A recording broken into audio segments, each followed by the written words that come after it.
ترکی میں ایک روسی سیاح نے ہوٹل میں کئی دن کے قیام کے بعد پیسے ختم ہو جانے پر جب ہوٹل چھوڑا تو باہر زوروں کی بارش ہو رہی تھی۔ روسی نے ہوٹل والوں سے بہت کہا کہ مہربانی کیجیے مجھے ایک اضافی رات اپنے ہاں بسر کرنے دیجیے، مگر ہوٹل والوں نے اسے شدت کے ساتھ انکار کر دیا۔ اس برستی بارش میں روسی کسی ٹھکانے کی تلاش میں چلا تو اسے ایک گھر کے سامنے شیڈ سا بنا دکھائی دیا۔ روسی نے اس گھر کا دروازہ کھٹکھٹایا۔ اندر سے ایک شخص کے نکلنے پر اسے اپنا مدعا بتایا کہ اگر اسے اعتراض نہ ہو تو وہ بارش رکنے تک یہاں ٹھہرنا چاہتا ہے۔ جیسے ہی بارش رکے گی وہ چلا جائے گا۔ تاہم اس وقت روسی کی حیرت کی انتہا نہ رہی جب گھر والے نے اسے گھر کا دروازہ کھول کر اندر آنے کو کہا، ایک کمرے کو اس کے لیے مخصوص کرتے ہوئے گزارش کی کہ وہ اسے میزبانی کا شرف بخشے، رات بھر اس کے گھر میں مہمان کی حیثیت سے رکے اور کل بارش رک جانے پر چلا جائے۔ روسی نے کہا، مگر میرے پاس تو آپ کو دینے کے لیے ایک پیسہ بھی نہیں۔ گھر والے نے کہا، مجھے آپ کی مدارات کا آپ سے کوئی پیسہ نہیں لینا۔ ہمارا دین ہمیں مہمان کی تکریم سکھلاتا ہے اور آپ میرے مہمان ہیں۔ روسی نے پوچھا، اور آپ کا دین کیا ہے؟ میزبان نے کہا، اسلام۔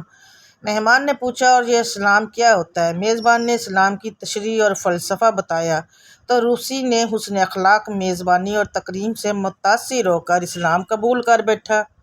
عربی مسئلہ ہے کہ جو اخلاق اور ادب کا سرمایہ رکھتا ہے وہ دونوں دلوں کو ہمیشہ کے لیے خرید کر لینے کی قوت رکھتا ہے۔ میرے اسی مرشد کو ان کے ترکی میں قیام کے دوران ایک دوست نے بتایا کہ میں اور میرا بیٹا ایک جائے نماز خریدنے کے لیے دکان میں داخل ہوئے۔ سب سے اچھی اور اچھوتی جو جائے نماز ہمیں پسند آئی، اسے ہم سے پہلے یہ گاہک اٹھائے کھڑا تھا۔ گاہک قیمت میں کچھ کمی کی رائے تو چاہتا تھا، جبکہ دکاندار اپنی بتائی ہوئی قیمت پر اٹل کھڑا تھا۔ سودا نہ ہو سکنے پر جب پہلا گاہک چلا گیا تو ہم نے کہا، پسند تو ہمیں بھی یہی جائے نماز ہے، مگر آپ رعایت ہی نہیں کر رہے۔ دکاندار نے کہا، بالکل رعایت کروں گا، اور جو قیمت آپ کو اچھی لگی ہے اس پر آپ کو یہ جائے نماز دوں گا۔ اس گاہک نے حیرت سے پوچھا، مگر کیوں؟ ابھی تو آپ اس گاہک کو ذرا برابر رعایت پر بھی راضی نہیں ہوئے، اب ایسا کیا؟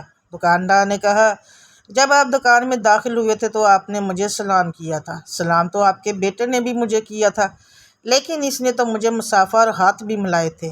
آپ لوگوں کا یہ اخلاق مجھے آپ کی کسی بھی رعایت کیوں نہ کرنی پڑے پر مجبور کر رہے ہیں۔